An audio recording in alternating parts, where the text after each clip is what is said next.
आप सबको नमस्कार। खबरिया बाबू चैनल पर आप सबका स्वागत है। आज बलिया बलिदान दिवस मनाया जा रहा है। बलिया उत्तर प्रदेश के पूर्वांचल हिस्से का एक प्रमुख जिला है। बलिया वो शहर है जो इस भारत देश में सबसे पहले आज़ाद हुआ। यहाँ के लोगों को बागी बलिया के नाम से जाना जाता है। इसके पीछे की कहानी आज समझते हैं और ये समझते हैं कि ये घटना कैसे घटी, इस घटना के ऐतिहासिक महत्व क्या हैं और आज का संदर्भ इन चीज़ों को कैसे जोड़कर देखा जा सकता है। तो आइए सबसे पहले हम ये समझते हैं कि इस घटना का ऐतिहासिक महत्व क्या है। ये बात है अगस्त क्रांति के समय की 1942 की। महात्मा गांधी ने भारत छोड़ो आंदोलन का नारा दिया। पूरे देश में तरह तरह के आंदोलन होने लगे। बलिया जो कि उत्तर प्रदेश के जो पूर्वांचल है, जो पूर्वी हिस्सा है, उसका जो सबसे अंतिम जिला है, इसके बाद बिहार शुरू हो जाता है, वहाँ का एक छोटा सा जिला है। अधिकतर लोग खेतिहर किसान थे। उस समय शहर और भी छोटा हुआ करता था। उस समय यहाँ के एक प्रमुख जो स्वतंत्रता सेनानी थे, चित्तू पांडे, उनके नेतृत्व में बलिया वासियों ने अंग्रेज़ों को यहाँ से खदेड़ दिया।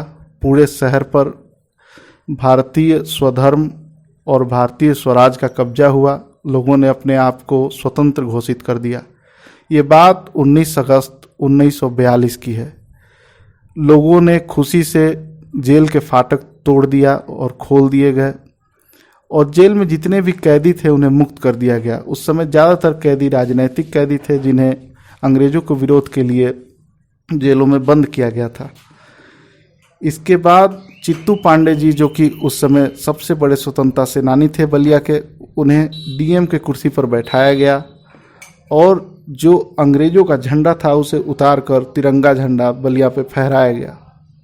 इस तरीके से बलिया पूरे भारत में आज़ाद होने वाला पहला शहर बन गया, वो भी अपनी आज़ादी मिलने के 5 साल पहले। यानी भारत को आज़ादी अगस्त 1947 में मिली, वहीं बलिया को आज़ादी 1942 में मिल गई।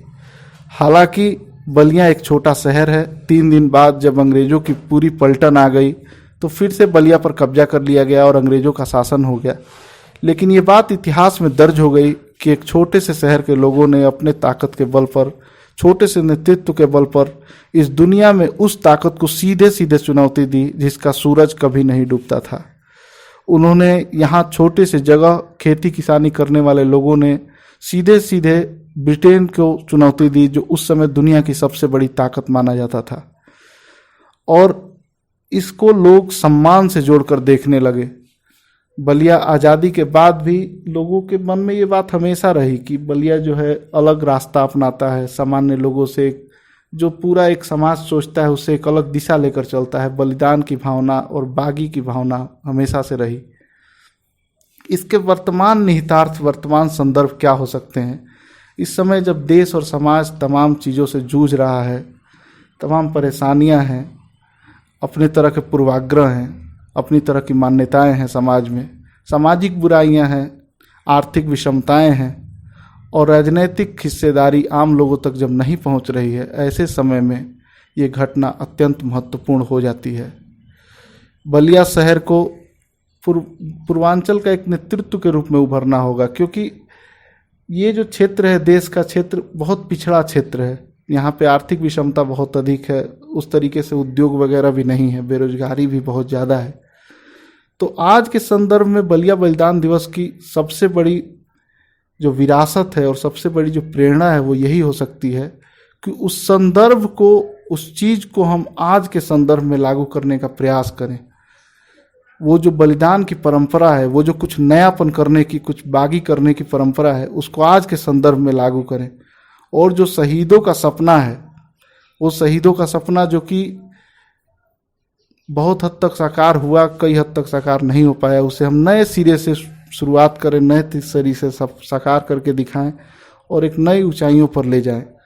यही उन शहीदों के प्रति सबसे बड़ी श्रद्धांजलि होगी। एक बार आप सबको फिर से बलिया बलिदान दिवस की बहुत बहुत शुभकामनाएं, बहुत बहुत उन शहीदों को नमन। आप सबको नमस्कार।